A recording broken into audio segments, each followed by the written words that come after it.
घोडापछड्याला सुद्धा ओळखलं जातं. खूप अग्रेसिव्ह आहे, तर्फेच आहे आणि खास पद्धतीने पळत असतो.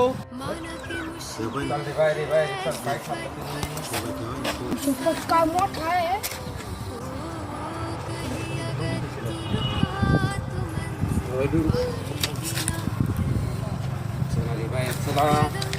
चढणं बघा, आपण बघताय इंडियन रॅट स्नेक घोडापछड्याला सुद्धा ओळखलं जातं. खूप अग्रेसिव्ह आहे, तर्फेच आहे आणि खास पद्धतीने पळत असतो.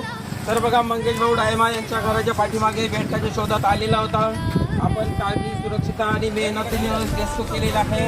अशात आपल्याकडे आढळणाऱ्या 57 सापांच्या जातीपैकी आढळणाऱ्या जाती पाहिजे असेल तर सर्प मित्रवणी या नावाने माझं यूट्यूब चॅनल आहे. नक्की बघा, लाईक, शेअर, सबस्क्राईब करायला विसरू नका. आणि गरज भासल्यास माझा नंबर आहे 97 33 85 86. कधी पण कॉल करू शकता. धन्यवाद.